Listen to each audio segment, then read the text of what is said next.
Mother bears with 2 cubs beg this human baby to be let into the home. Let us know where you are watching from. Don't forget to like and subscribe if you love our content. The first snowfall of winter blanketed the small cabin tucked away in the dense woods of northern Minnesota. Inside, Emma Walsh cradled her 3-month-old daughter Lily against her chest, humming softly as the baby drifted off to sleep. Her husband Daniel stoked the fire, adding another log to keep the bitter cold at bay. Their cabin stood alone at the edge of a vast forest, miles from the nearest neighbor, just how they liked it. "The storm's getting worse," Daniel whispered, glancing through the frost-covered window. The wind howled outside, bending the tall pines until they groaned under the weight of snow and ice. "I should check the generator before it gets dark." Emma nodded, carefully placing Lily in her wooden crib. "Be quick," she said, pulling a knitted blanket over the sleeping infant. "I don't like the feel of tonight. Something seems different." As Daniel zipped up his heavy coat, a strange silence suddenly fell over the forest. The howling wind died down, and the distant calls of birds ceased completely. Emma felt a chill run down her spine that had nothing to do with the cold. She'd lived in these woods all her life, and knew that such sudden silence usually meant only one thing: predators were nearby. Daniel paused at the door, his hand frozen on the knob. "Did you hear that?" he asked, his voice barely audible. Emma strained her ears. At first, there was nothing but the soft crackling of the fire. Then she heard it. A low, rumbling sound, followed by what almost sounded like a whimper.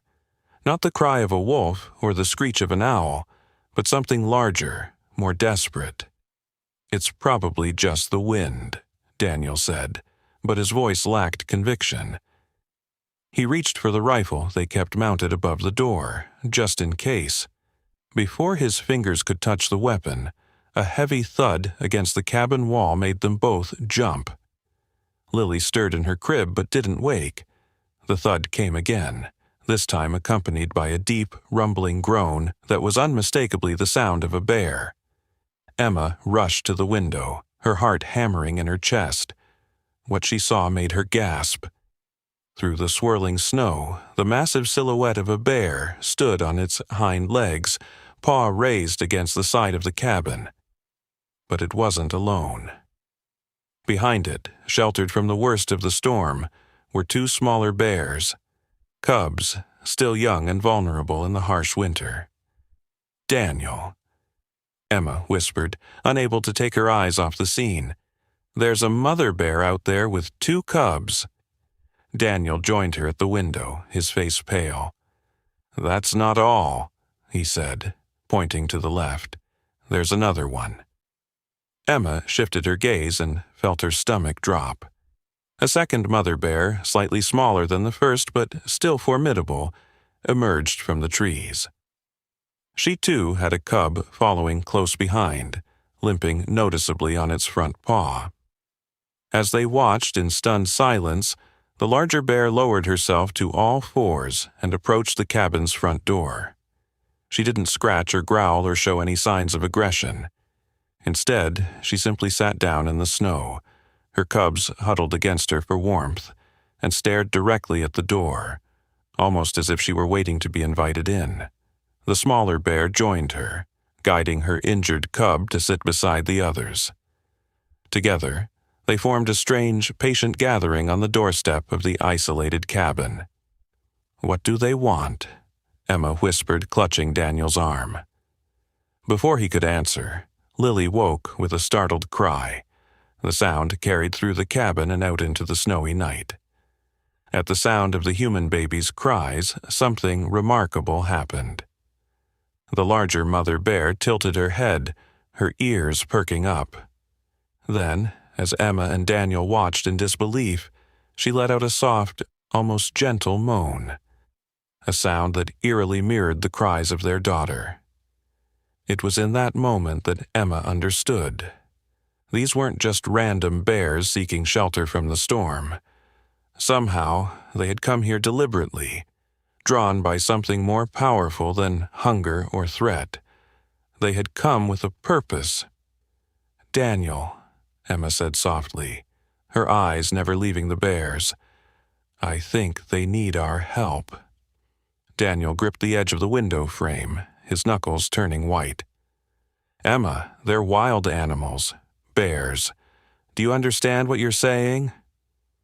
Emma moved away from the window, checking on Lily, who continued to fuss in her crib.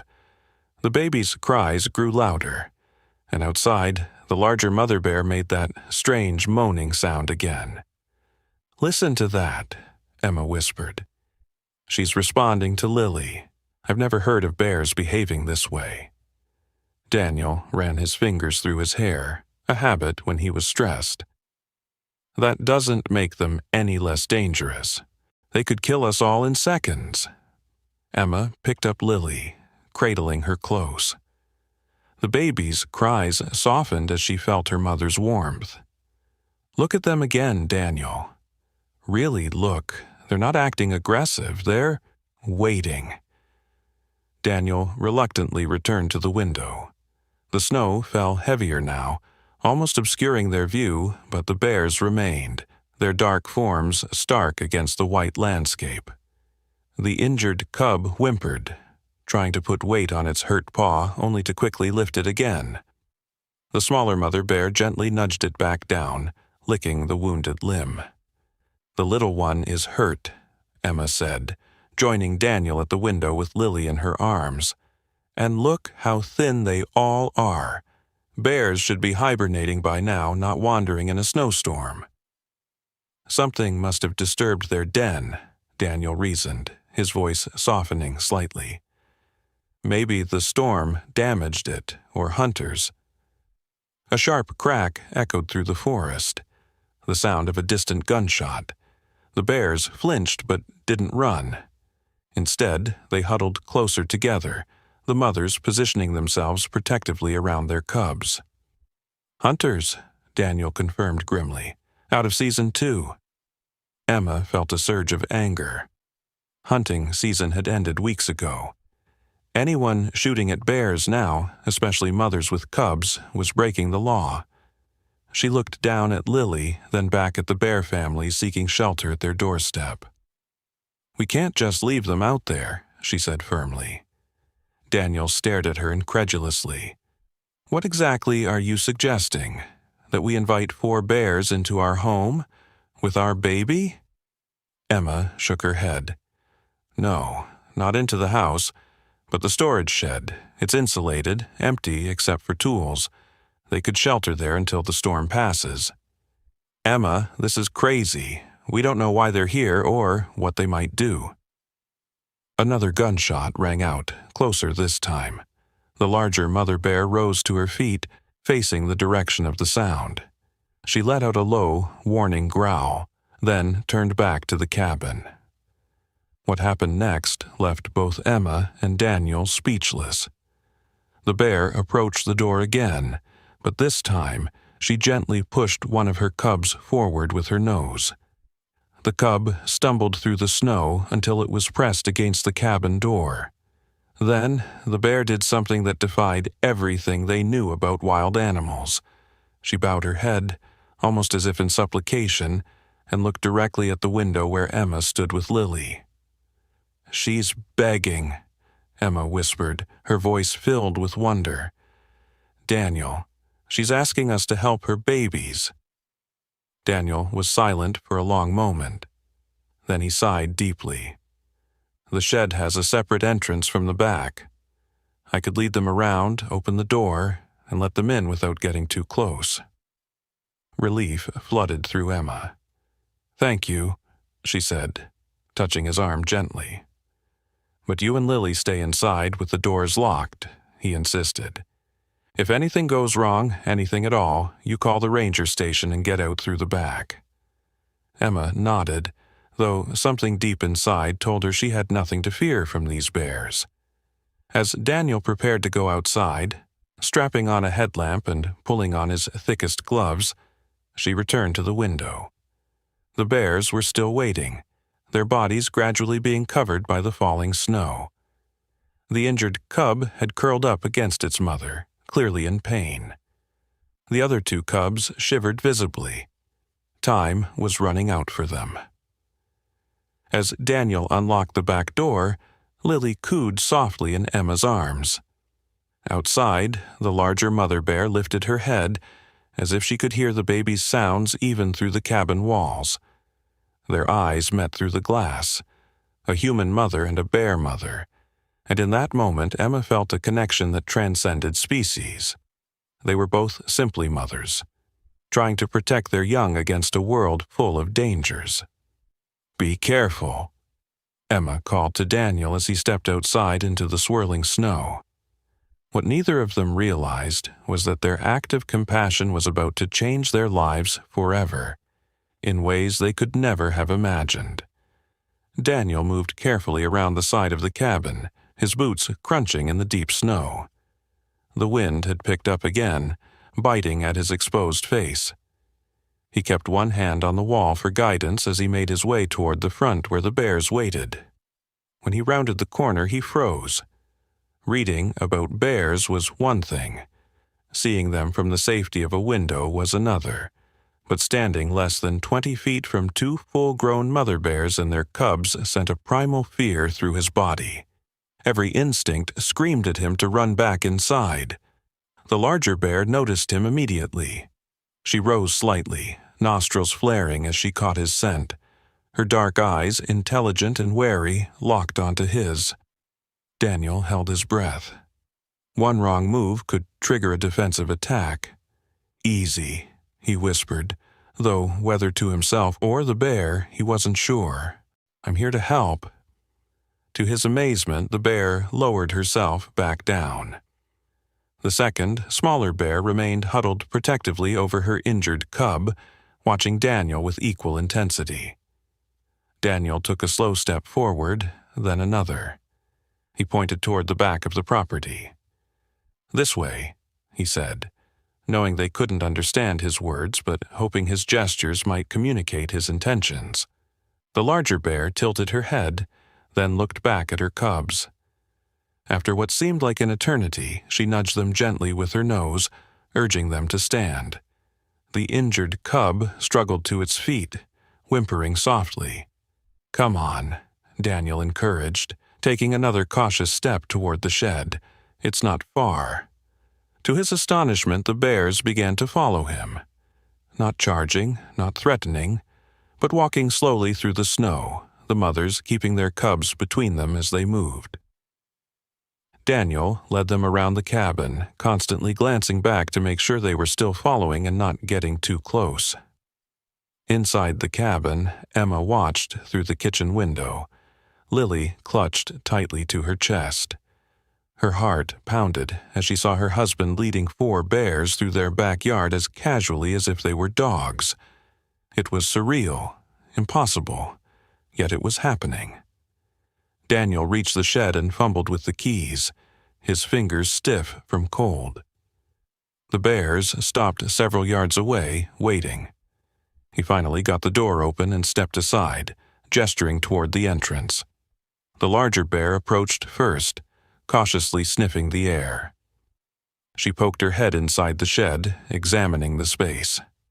After a moment she entered, her cubs following closely. The smaller bear hesitated, seemingly torn between fear of the human structure and concern for her injured young one. "It's okay," Daniel said softly. "You're safe here."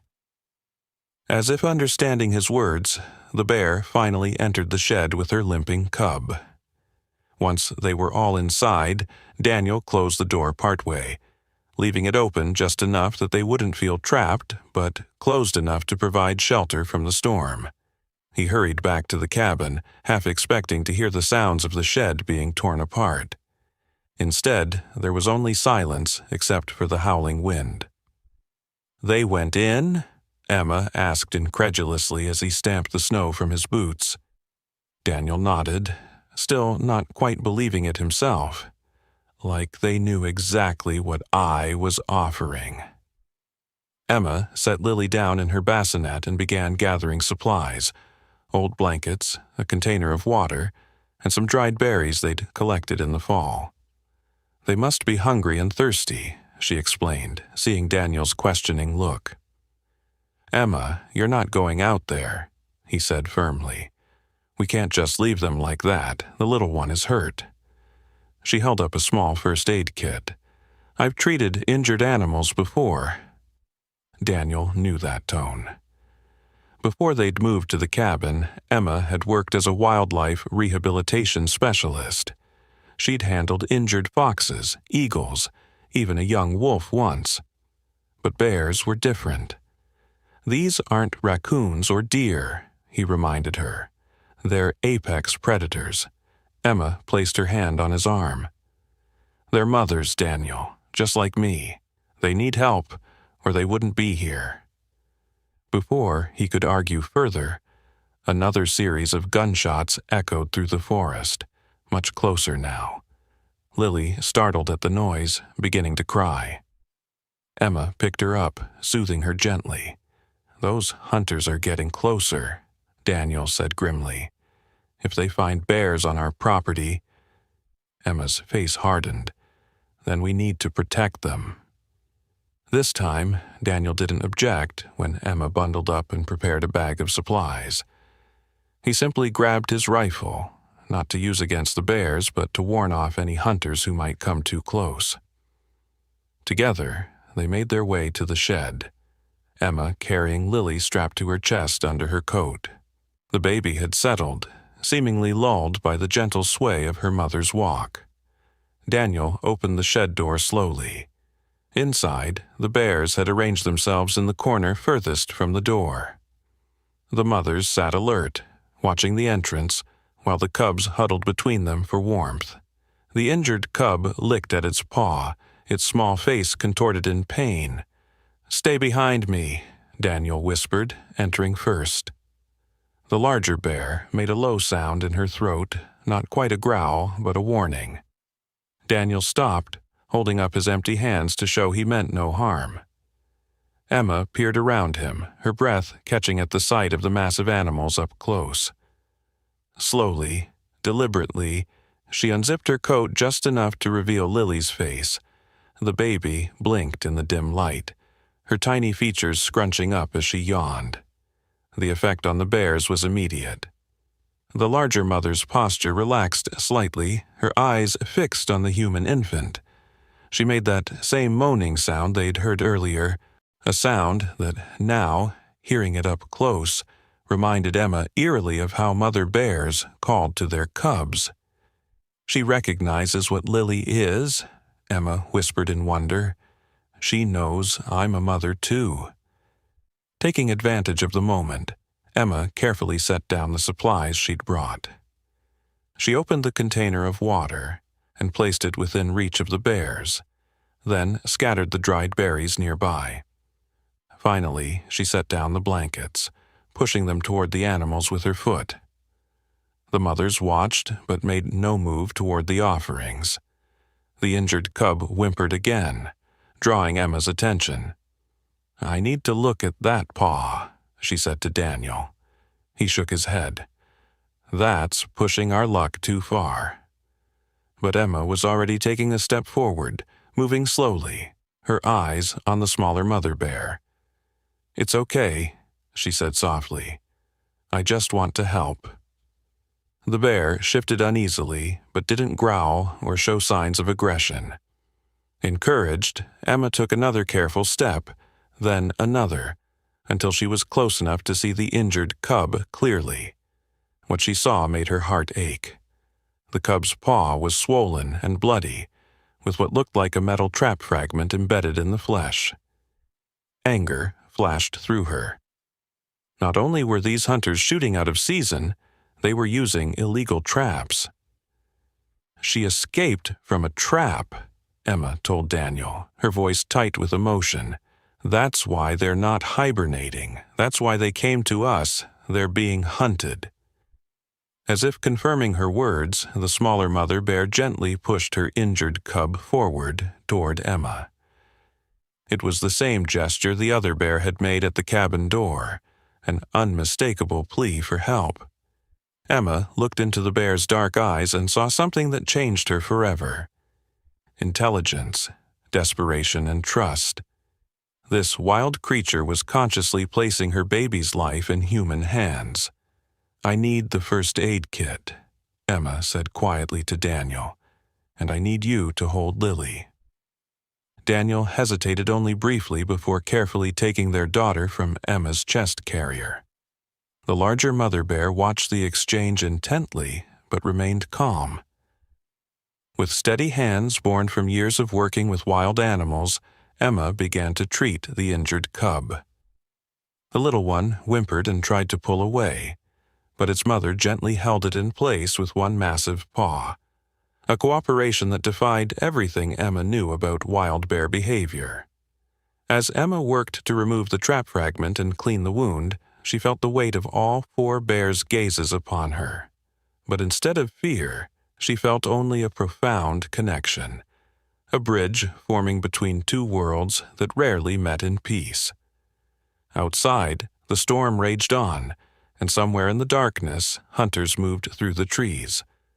But inside the small shed, an extraordinary moment of trust unfolded between species that had been enemies since time immemorial. None of them could know then how this unusual encounter would ripple outward, changing not just their lives, but the understanding of an entire community about the complex emotional lives of the creatures with whom they shared the forest. The trap fragment came free with a sickening pop, causing the bear cub to let out a high-pitched cry. Emma quickly pressed a clean cloth against the wound to stop the bleeding, murmuring soothing words as she worked. The cub's mother tensed but didn't interfere, seeming to understand that the pain was necessary for healing. "Almost done, little one," Emma whispered, applying antibiotic ointment before wrapping the paw in a light bandage. "This will help."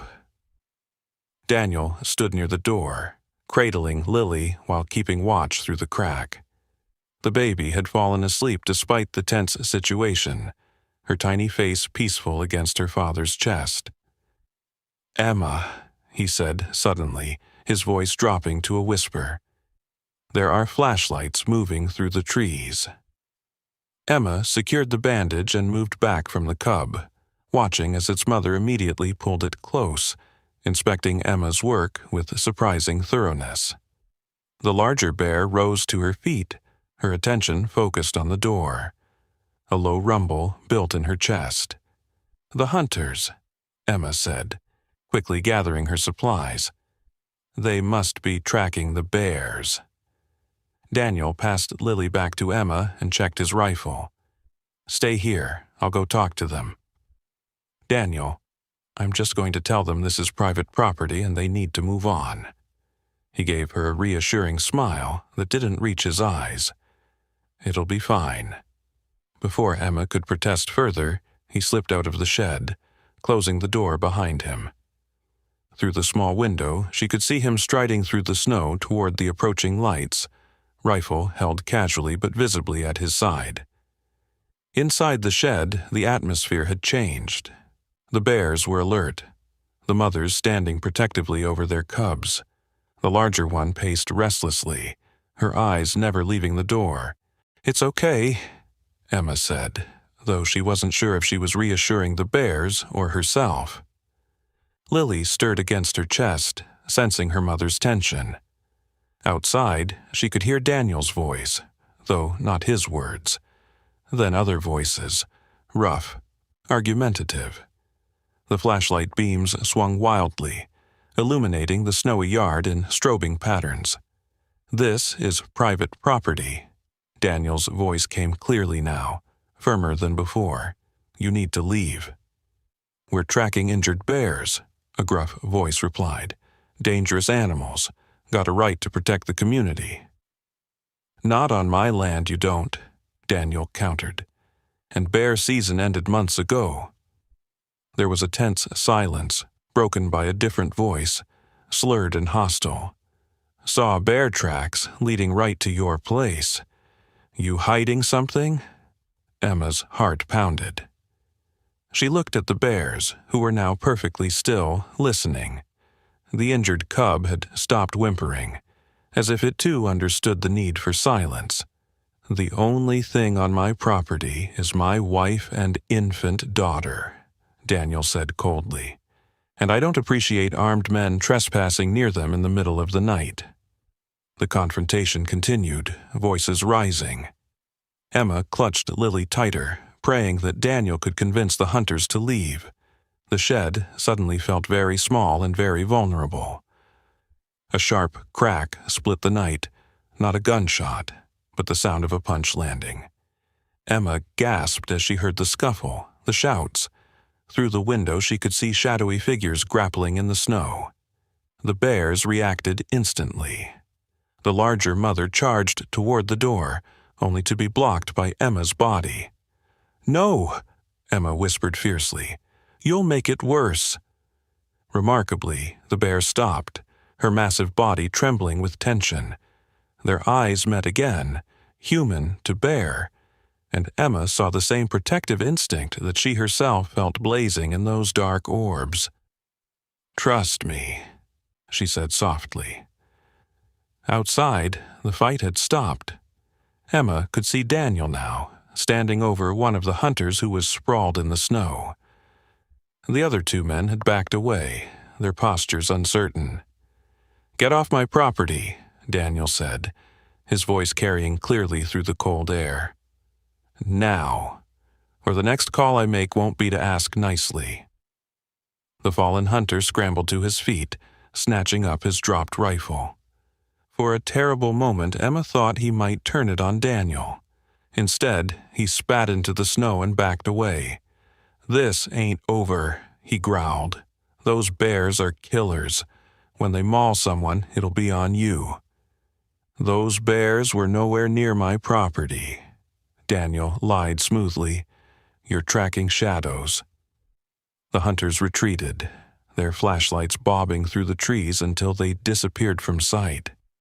Only then did Daniel return to the shed, his face grim, a cut above his eye slowly dripping blood into the snow. "Are you hurt?" Emma asked as he stepped inside. "Just a scratch." He touched his brow, seeming surprised at the blood on his fingers. "They're gone for now, but they might come back with more people." The bears had settled somewhat, though they remained vigilant. The injured cub was examining its bandaged paw with curiosity, while the others watched Daniel with what almost looked like concern. "We need to call the ranger station," Emma said. "Report the illegal hunting." Daniel nodded, but his expression was troubled. "Even if we do, what then? The rangers can't just relocate bears in the middle of a snowstorm. And if they find out we've got bears in our shed..." He didn't need to finish the thought. Taking in wild animals, especially predators, could result in heavy fines or worse. "We can't just turn them out," Emma insisted, "not with those men still hunting them." As they debated their options, a soft sound drew their attention. The larger mother bear had approached, moving with surprising gentleness for such a massive creature. She stopped a few feet away, then did something that left them both stunned. She dipped her head and nudged the water container Emma had brought, pushing it toward Daniel's feet. It was such a human-like gesture of offering that they could only stare. Then, just as deliberately, the bear turned and moved back to her cubs, settling down beside them.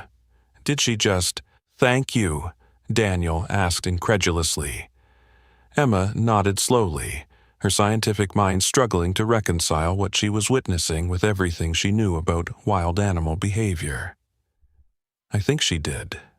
They stayed a while longer, watching as the bears gradually relaxed. The mothers took turns drinking from the water container, then carefully guided their cubs to do the same.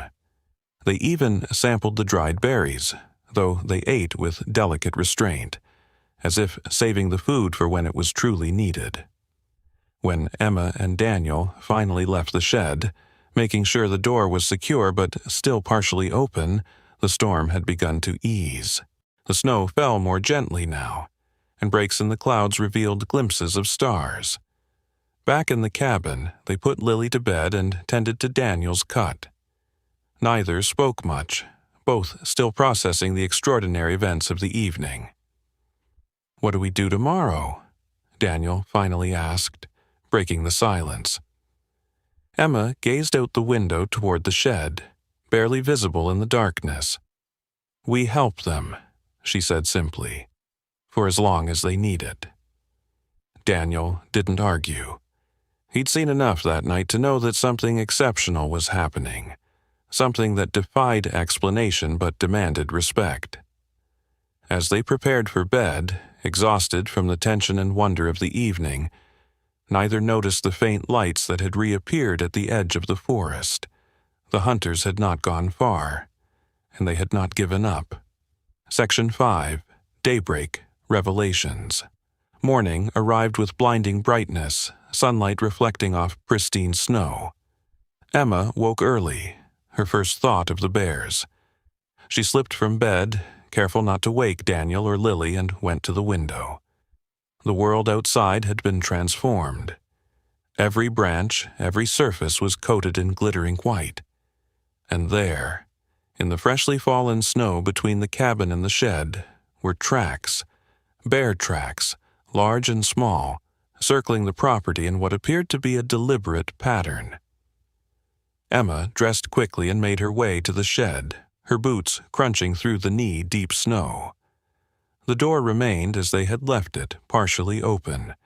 She approached cautiously, unsure what she would find. "Hello?" she called softly, peering inside. The shed was empty. The blankets lay rumpled in the corner, and the water container was tipped over. The bears had gone. Disappointment washed over her, though she knew it was irrational. They were wild animals after all. It was better that they had left, found a safer place to hide from the hunters. As she turned to go back to the cabin, something caught her eye. Markings on the wooden wall of the shed. Emma stepped closer, squinting in the dim light.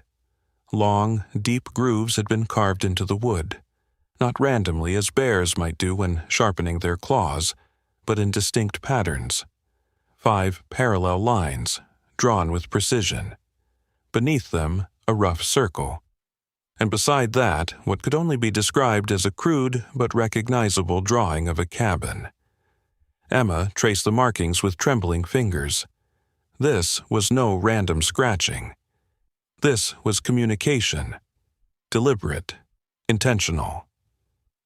"Daniel!" she called, her voice carrying across the snowy yard. "Daniel, come see this." He appeared at the cabin door, Lily bundled in his arms. "What is it? Are they gone?"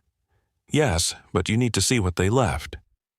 Daniel joined her in the shed, his expression changing from curiosity to disbelief as he examined the markings.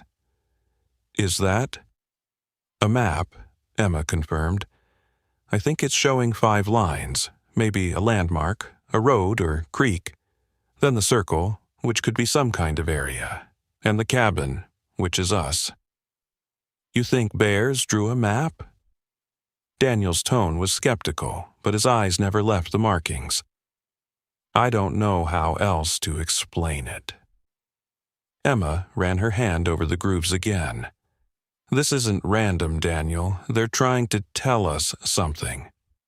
They studied the crude map together, trying to make sense of it. The 5 parallel lines could indeed represent a road. The old logging road that ran about 3 miles east of their property crossed a stream in 5 places.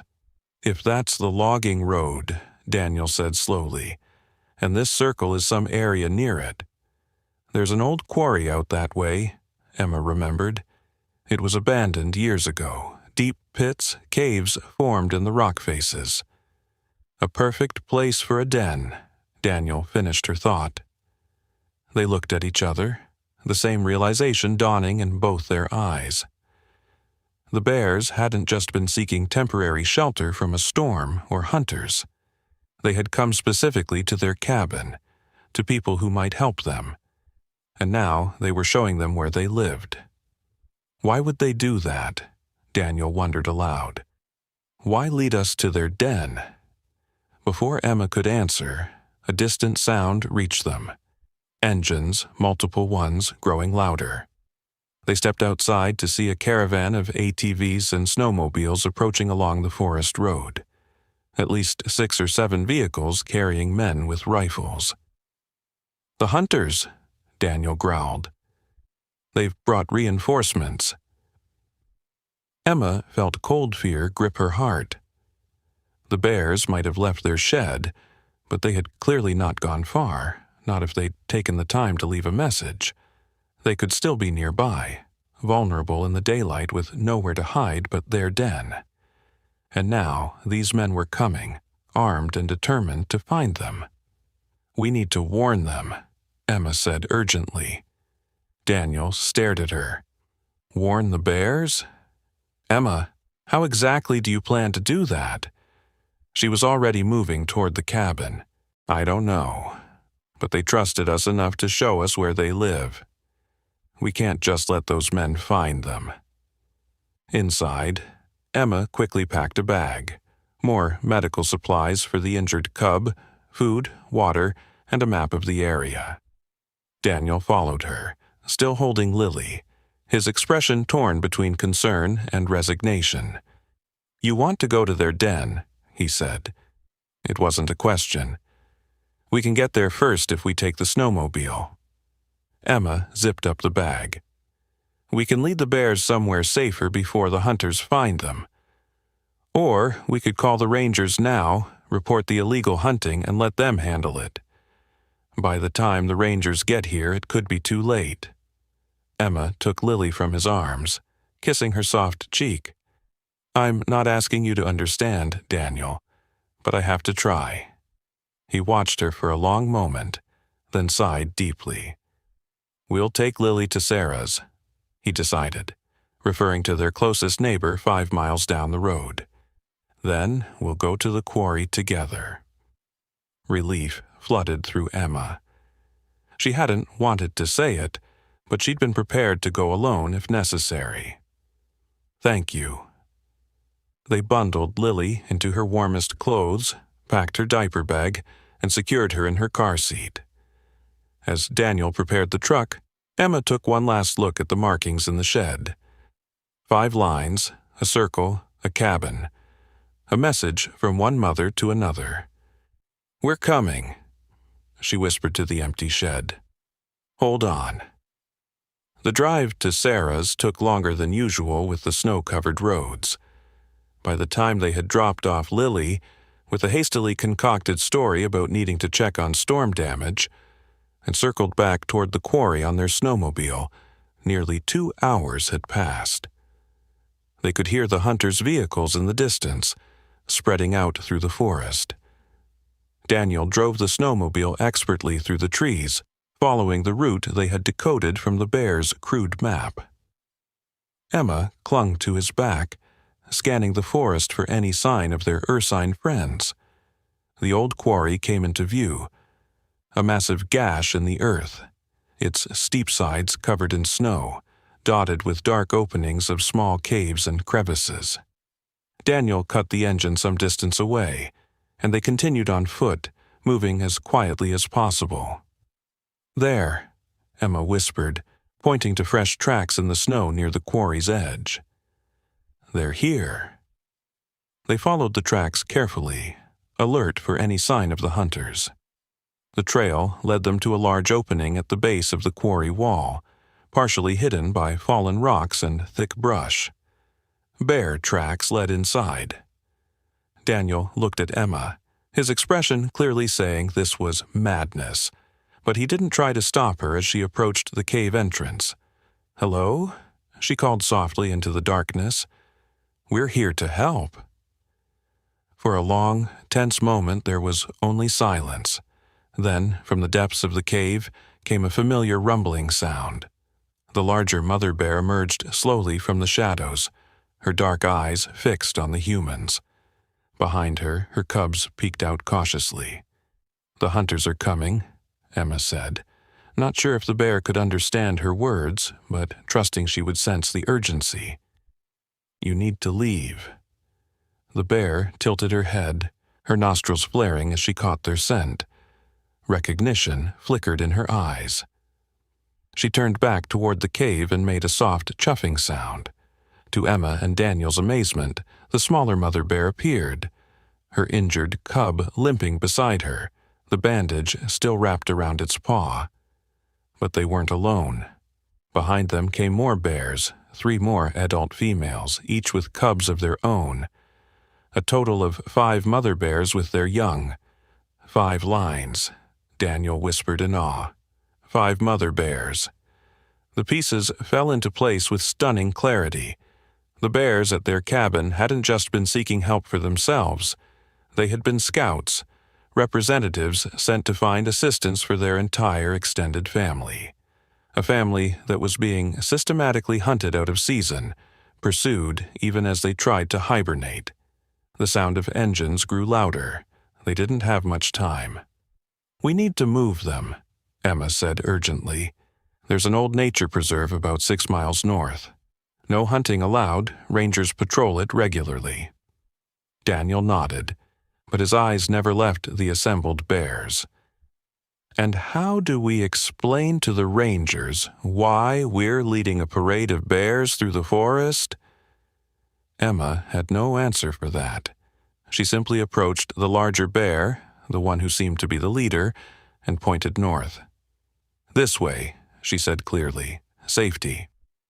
Whether it was coincidence or understanding, the bear turned in the direction Emma had pointed, sniffed the air, and then looked back at her companions. One by one, the mother bears gathered their cubs, nudging the little ones into a tight formation.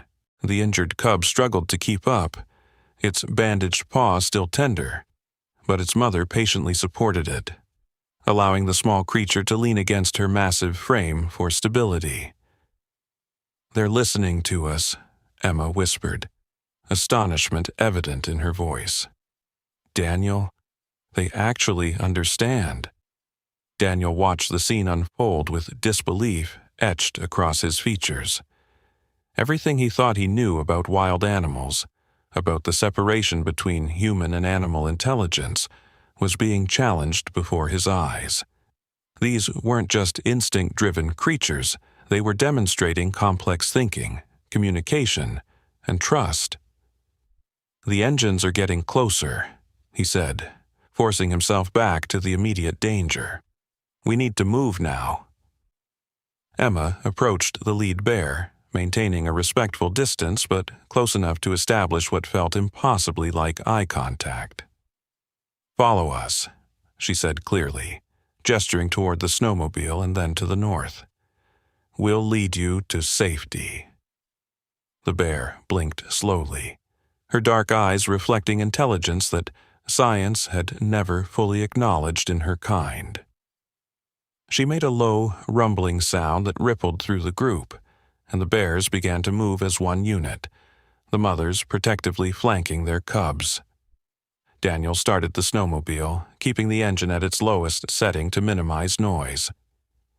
"We'll need to move slowly enough for them to follow, but fast enough to stay ahead of the hunters," he called to Emma as she climbed on behind him.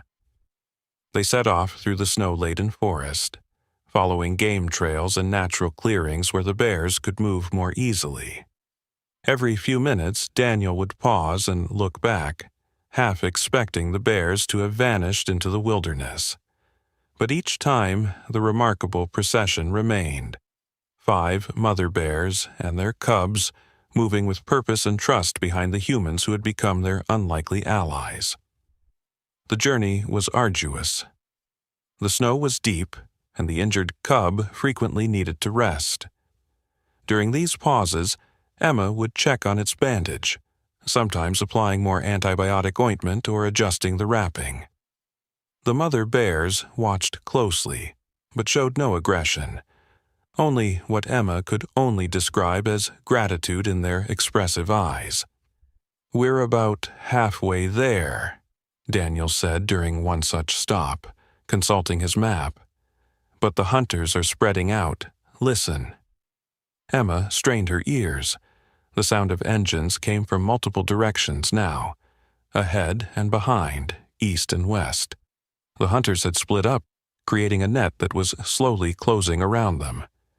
"They're trying to surround the quarry," she realized. "They must have found the den." One of the younger mother bears grew agitated, pacing in circles and making distressed sounds.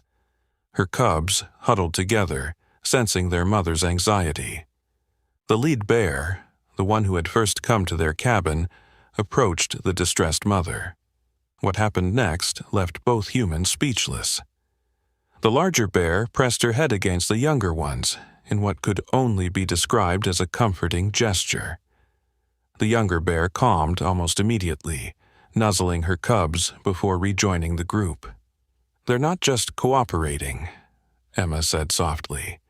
"They're supporting each other, like a community." Daniel's expression was thoughtful. "Maybe that's exactly what they are. Not just random bears who happen to share territory, but an actual social group." The implications of this observation were profound, challenging decades of scientific understanding about bear behavior.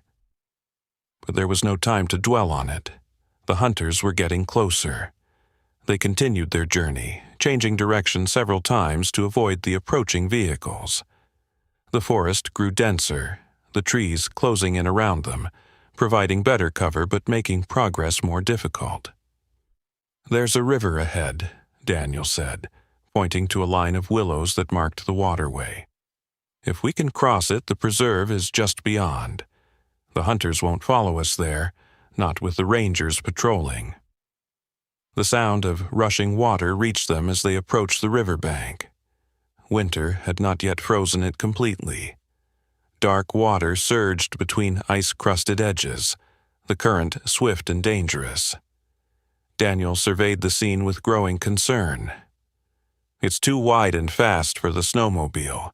We'll have to find another way around." But time was running out. The hunters' vehicles were drawing nearer, the sound of their engines echoing through the trees. One particularly loud engine roared close behind them. Too close. Emma scanned the river desperately, looking for any possible crossing. About 50 yards downstream, a fallen tree stretched partway across the water. It wouldn't reach all the way, but it might provide a starting point. "There," she pointed. "If we can use that log to get partway across." The lead bear had already spotted it. "No trick," Daniel said, joining Emma. "Those bears came to our cabin during the storm. They showed us their injured cub.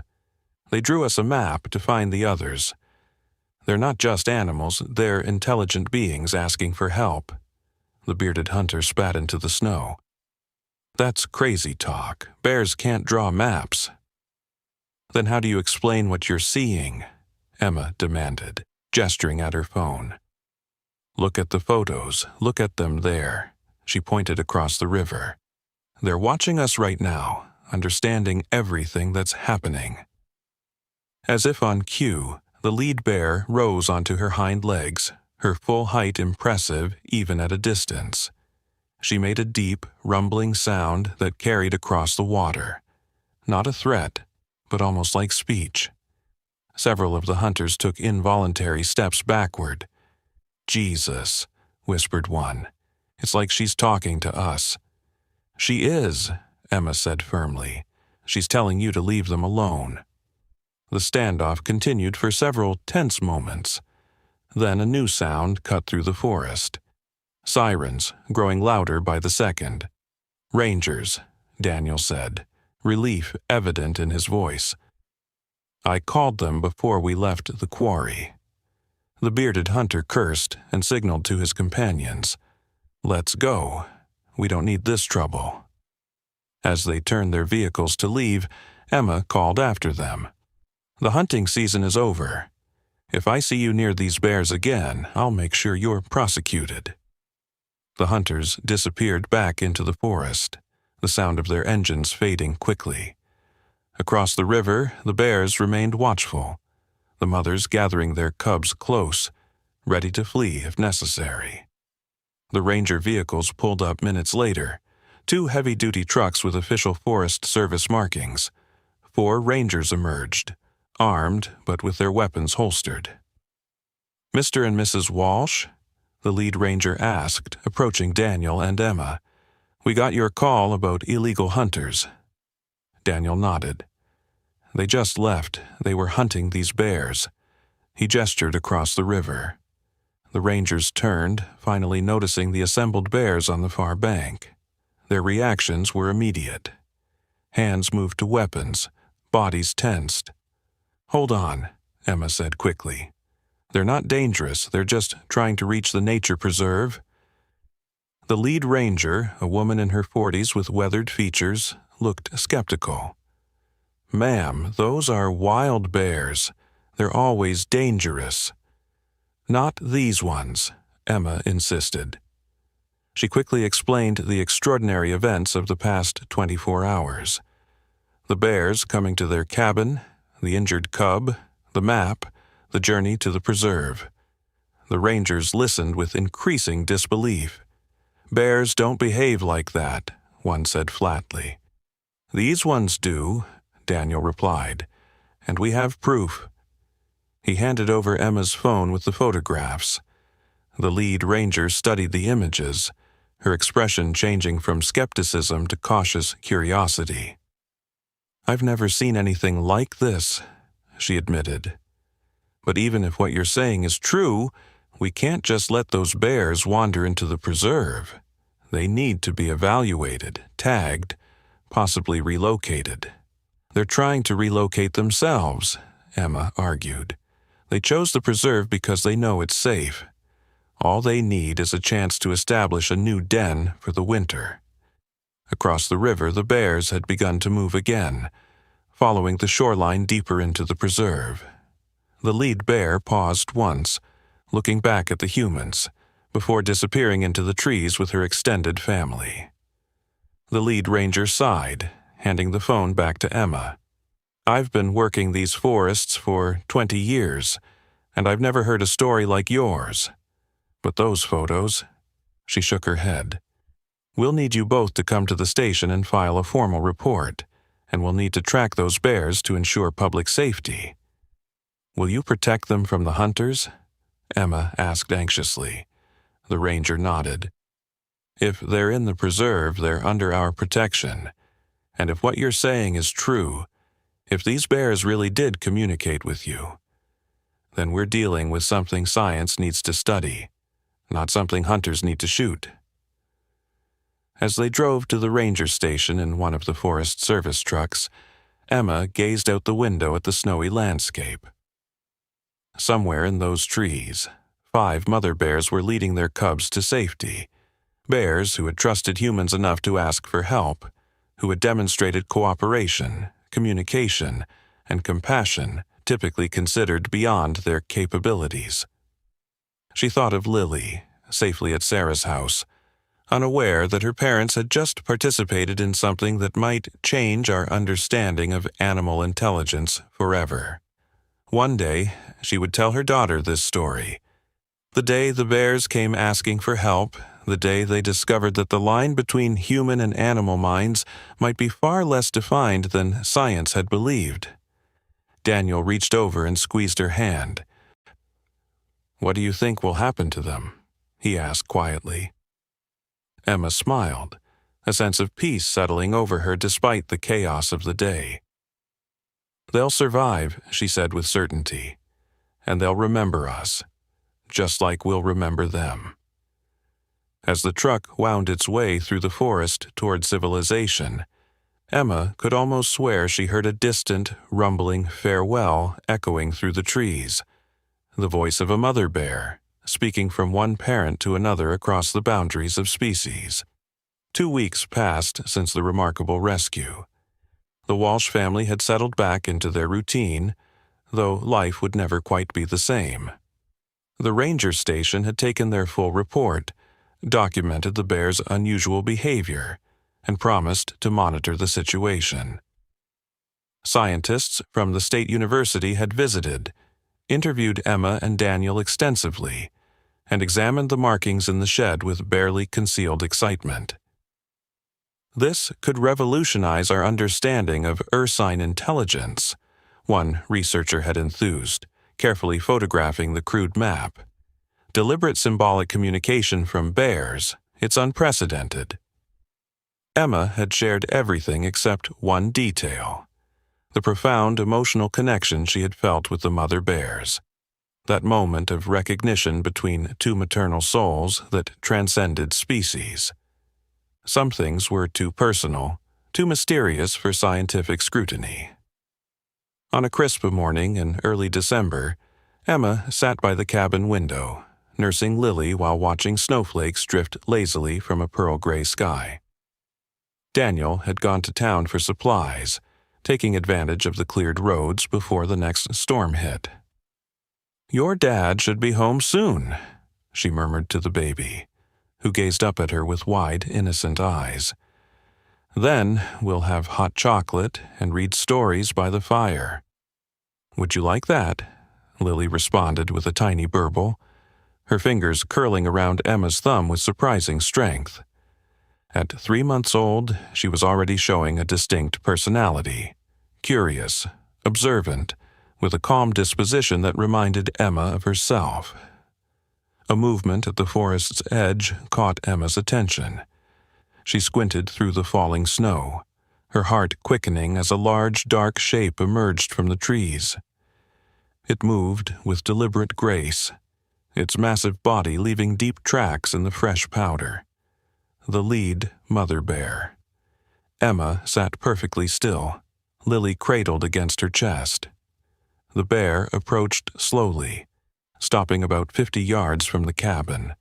She rose onto her hind legs, her full height impressive against the white landscape, and seemed to look directly at the window where Emma sat. For a long moment, they regarded each other across the distance. Woman and bear. Two mothers connected by an experience that defied explanation. The bear lowered herself to all fours again and made a soft chuffing sound. From the tree line, 2 small forms darted out.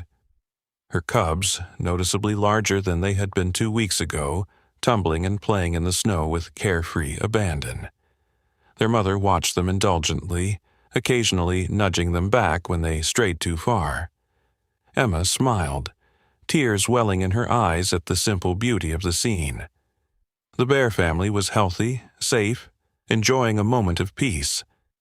She wanted to go outside, to somehow communicate her joy at seeing them again, but she knew better than to approach wild bears, no matter how special their connection might be. The bear suddenly turned her head, alert to a sound Emma couldn't hear. Within seconds, she had gathered her cubs and retreated into the forest, vanishing as silently as she had appeared. Minutes later, Daniel's truck pulled into the driveway. Emma greeted him at the door, Lily bundled in her arms. "You just missed them," she said, helping him with the grocery bags. "Missed who?" "The bears, the lead mother and her cubs. They came to the edge of the yard. I think they came to show me they're okay." Daniel set down the bags and looked at her with a mixture of concern and wonder. "Do you think they'll keep coming back? Is that safe?" Emma considered the question seriously. "I don't think they'll come too close again. They understand boundaries. They just wanted us to know they're alive, that they remember." As if confirming her words, a distant roar echoed through the forest, deep, resonant, carrying through the clear winter air. Not a threat, but a farewell. That evening, as they sat by the fire, a knock at the door startled them. Daniel answered it to find Ranger Peterson, the woman who had led the team that day by the river. "Sorry to bother you folks," she said, stomping snow from her boots. "Mind if I come in for a minute?" They welcomed her inside, offering hot coffee, which she gratefully accepted. After pleasantries were exchanged, she got to the point of her visit. "We've been monitoring those bears you helped," she said, cradling the steaming mug. "Set up trail cameras around the preserve, sent tracking teams in when weather permitted." "How are they doing?" Emma asked, leaning forward eagerly. Ranger Peterson's weathered face broke into a smile. "Thriving, actually. They've established a den system in the eastern section of the preserve. The injured cub's paw has healed nicely. Hardly a limp now." "That's wonderful," Emma said, relief washing over her. "But that's not why I'm here." The ranger set down her mug and pulled out a tablet. "Our cameras caught something unusual, something I thought you should see." She played a video clip. The footage was grainy, black and white, date stamped just 3 days ago. It showed a clearing in the forest, illuminated by moonlight reflecting off snow. The 5 mother bears appeared one by one, forming a circle while their cubs played in the center. "Bears are typically solitary animals," the ranger explained. "Even mothers with cubs don't usually band together like this." The footage continued. The bears began moving in what could only be described as a coordinated pattern, rising on hind legs, moving in sequence, occasionally making sounds to each other that seemed to elicit specific responses. "At first, we thought they were just playing or establishing dominance," Peterson said. "But watch this part closely." The bears suddenly stopped their movements and turned as one to face the camera. The lead bear approached, studying the device with evident curiosity. She sniffed it, touched it gently with one paw, then turned to the others and made a series of soft sounds. What happened next left Emma and Daniel speechless.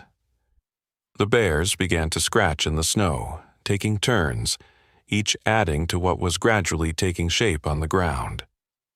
When they finished and moved away, the camera had a clear view of their creation. A perfect circle with 5 smaller circles inside it, and beside it, unmistakably, a simple drawing of a cabin. "They're communicating with each other," Peterson said quietly. "Sharing information, working together, and that symbol." She pointed to the cabin drawing. "That's new behavior. We've never documented anything like it." Daniel found his voice first. "What does this mean? For the bears? For science?" The ranger shook her head. "I don't know. The university researchers are beside themselves with excitement. They want to set up a more permanent study, observe these bears long term." She looked directly at Emma. "They're calling it the Walsh bear family now, named after you two." Emma felt a surge of protective instinct. They won't disturb them, will they? These bears have been through enough. "Non-invasive research only," Peterson assured her. "Observation from a distance, no tranquilizing, no radio collars unless absolutely necessary for their protection." She paused. "Actually, that's the other reason I'm here. The university team would like you both to consult on the study. You've had interactions with these bears that no one else has experienced. Your insights would be valuable."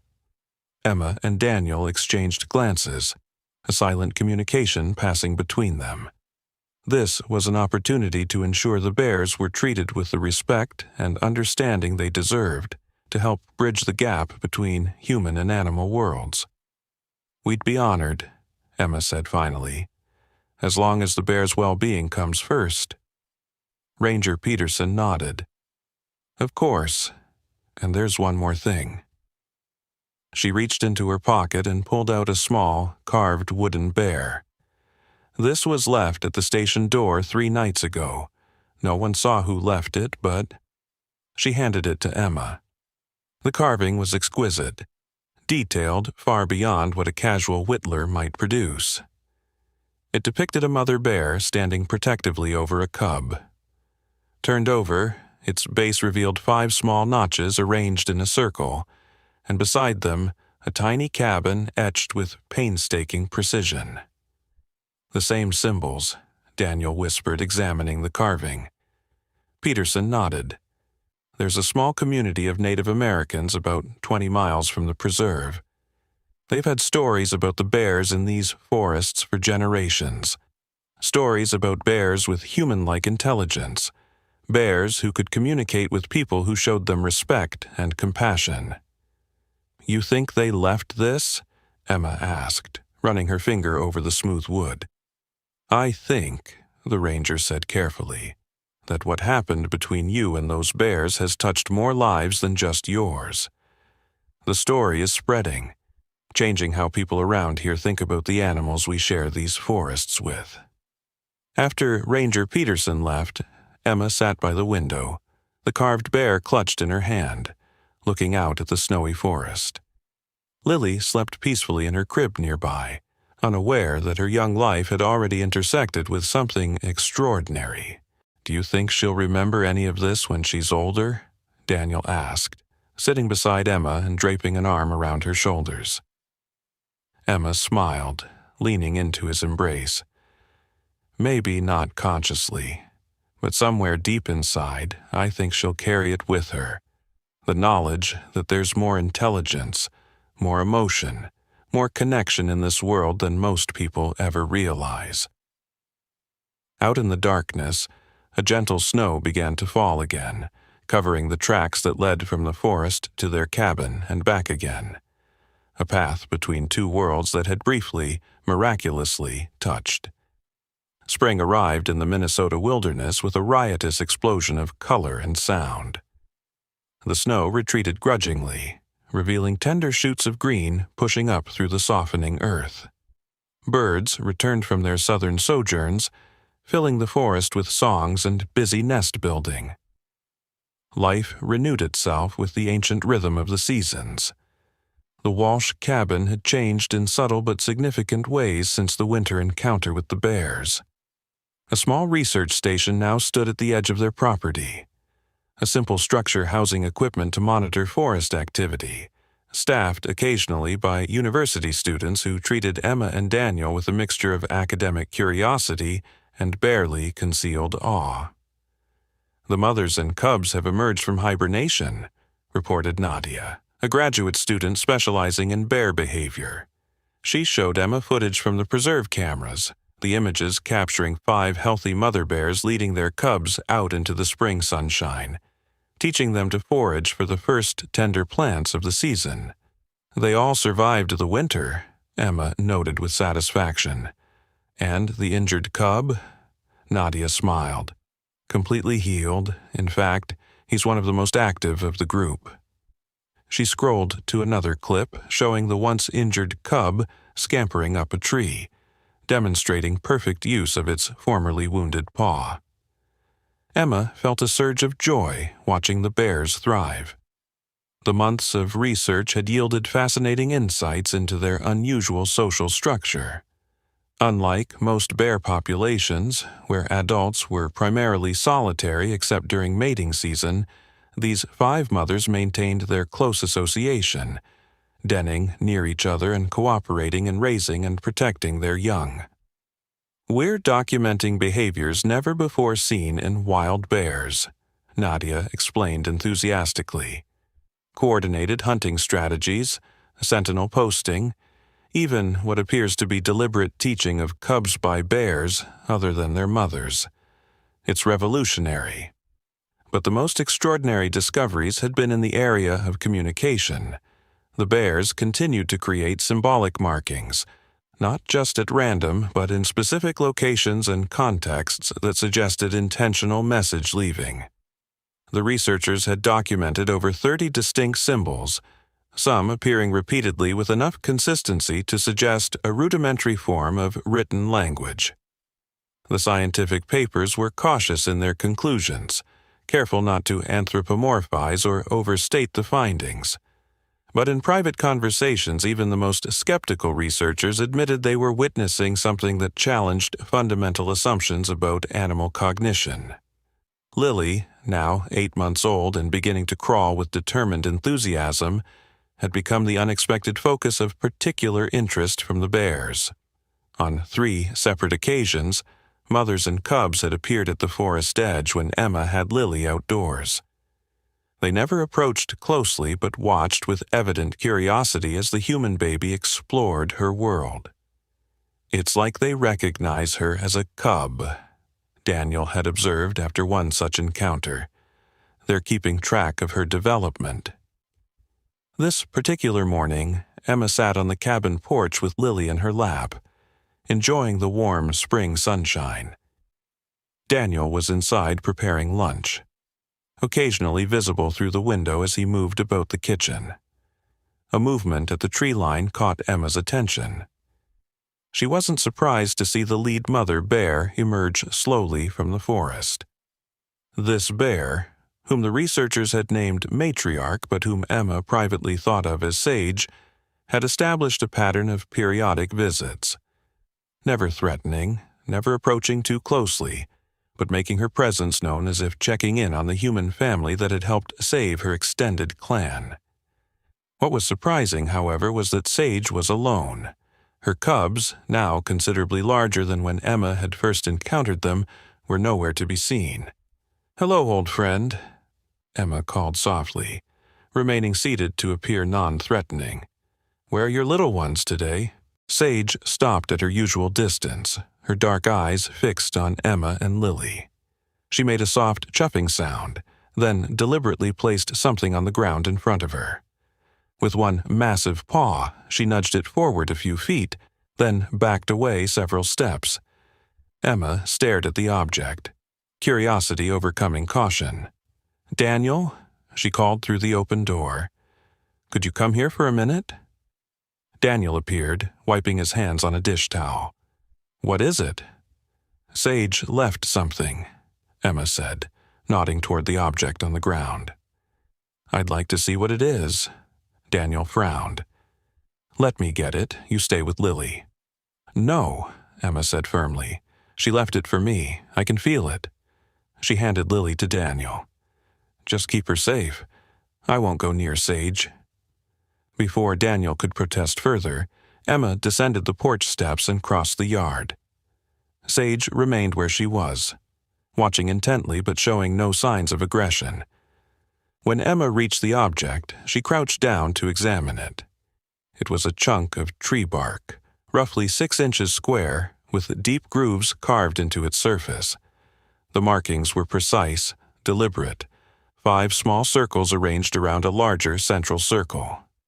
Beside this familiar symbol was something new, what appeared to be a small human figure holding a tinier figure in its arms. "A mother and baby," Emma whispered, recognizing the crude but unmistakable depiction of herself and Lily. She looked up at Sage, who was watching her with those intelligent eyes. "Thank you," she said, carefully picking up the bark carving. "It's beautiful." The bear made a soft sound in her throat, then turned and lumbered back toward the forest. At the edge of the trees, she paused and looked back once, as if ensuring Emma had received her gift before disappearing into the shadows. Emma returned to the porch, the bark clutched carefully in her hands. "What is it?" Daniel asked, bouncing Lily gently as the baby reached for the interesting new object. "A message," Emma said, showing him the carving. I think she's telling us that we're part of their family circle now." Daniel studied the markings, his expression thoughtful. "The researchers need to see this." "They will," Emma agreed. "But first, I want to understand it myself." Over the following weeks, the bark carving became the centerpiece of intense scientific interest. Researchers compared it to other symbols the bears had created, analyzing the consistencies and patterns. The university team expanded, adding linguists and anthropologists to the original group of wildlife biologists. "The implications are staggering," Dr. Eleanor Wright, the lead scientist, explained during a team meeting at the research station. "We're not just seeing tool use or problem solving. We're seeing abstract symbolic thinking. The ability to represent ideas outside of immediate physical reality is a cognitive leap previously thought unique to humans. News of the discovery spread, at first within academic circles, then to wildlife conservation organizations, and finally to the broader public.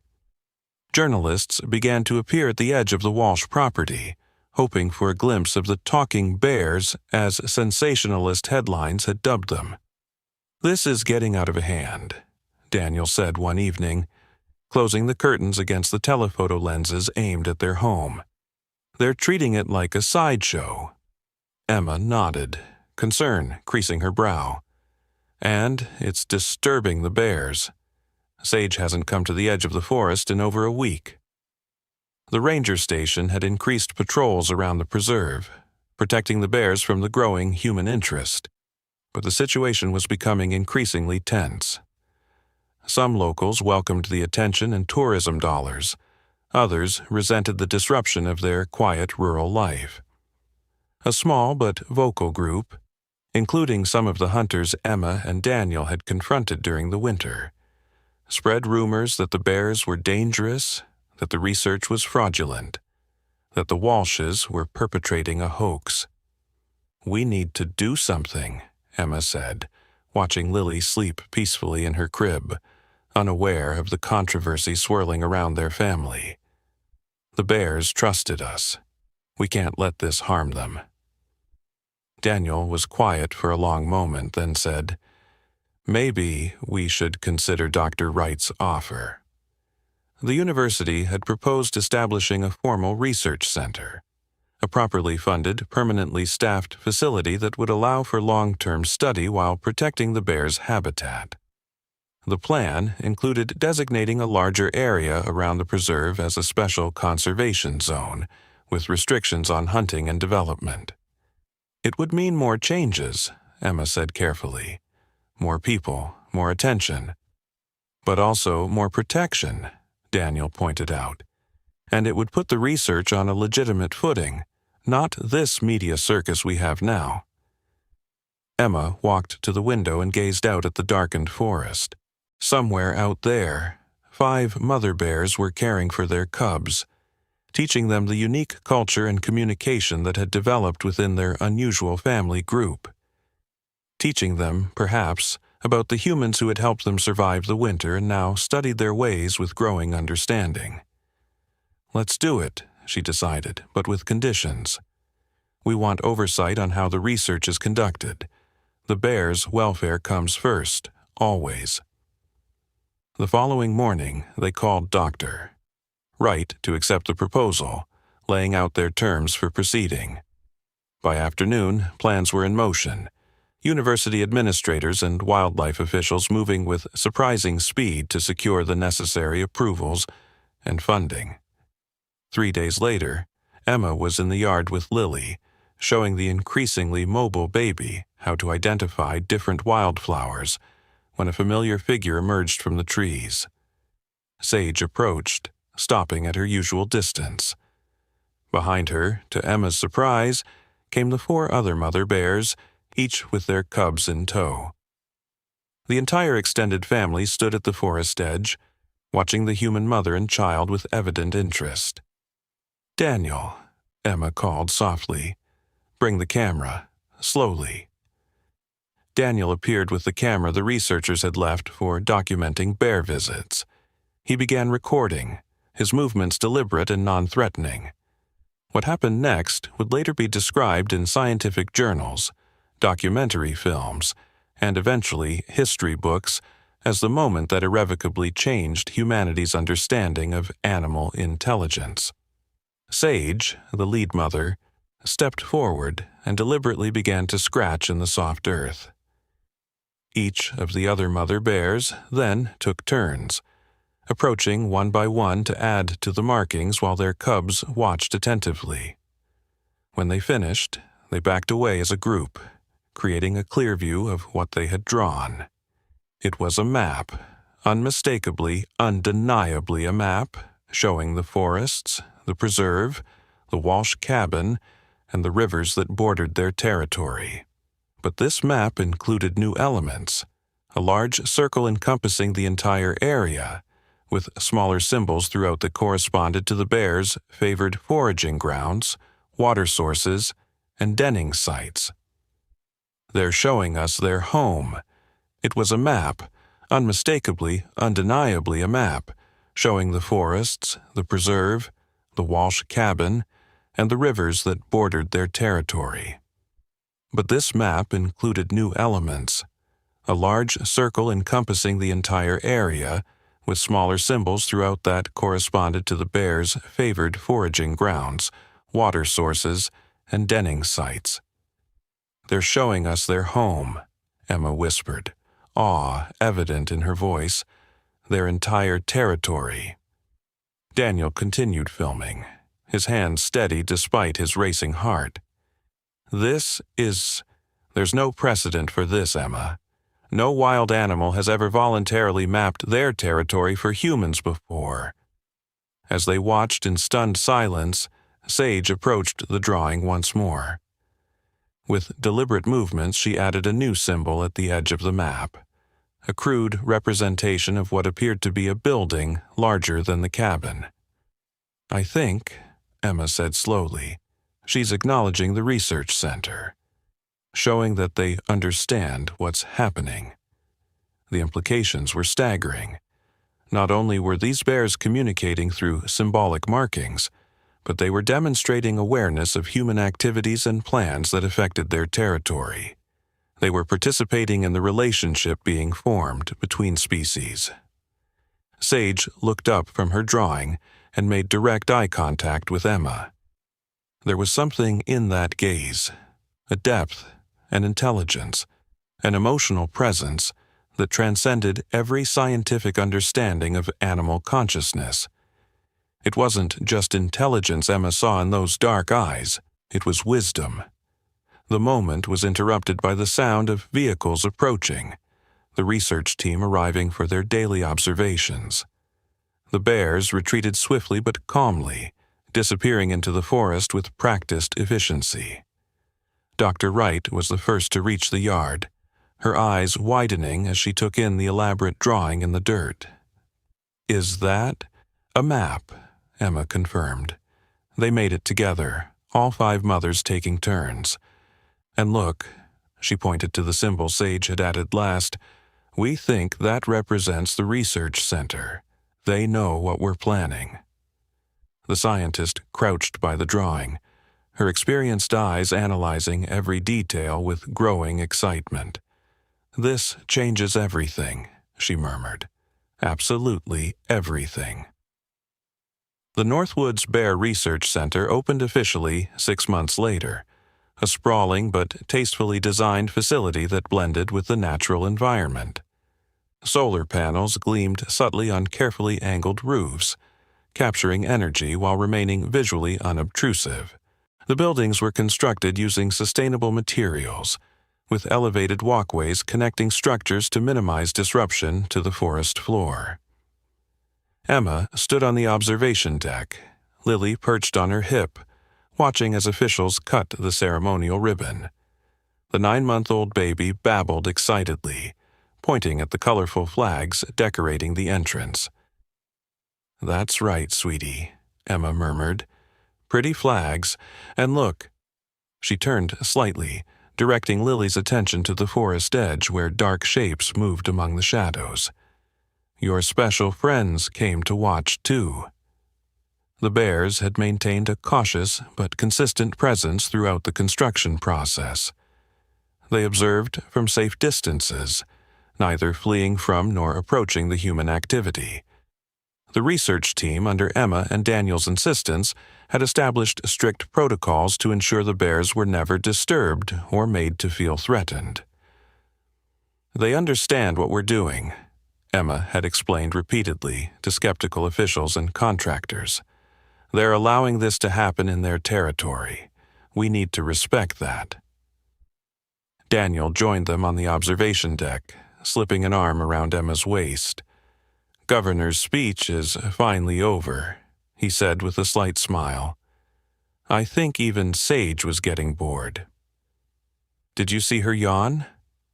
Emma laughed. The lead mother bear had indeed been visible during the governor's lengthy address, sitting remarkably still at the forest edge, occasionally tilting her head as if listening to the human voices carrying across the clearing. She was probably wondering why humans need so many words to say such simple things, Emma suggested. Their light moment was interrupted by Dr. Wright approaching with a tall, distinguished man in a well-tailored suit whom Emma recognized as the university president. "Mrs. Walsh," the president said, extending his hand, "I wanted to personally thank you and your husband for making all this possible. Your insights and conditions for this project have ensured we're approaching this research with the proper respect and ethical considerations." Emma shook his hand. "Thank you, but we're not the ones who made this possible." She nodded toward the forest. "They did. They chose to communicate. They chose to trust." The president followed her gaze, his expression revealing genuine wonder as he spotted several bears observing the ceremony from the tree line. "Remarkable," he murmured. "Truly remarkable." A flurry of activity near the main building signaled the beginning of the official tour. Government officials, major donors, and media representatives gathered, ready to view the state-of-the-art research facilities.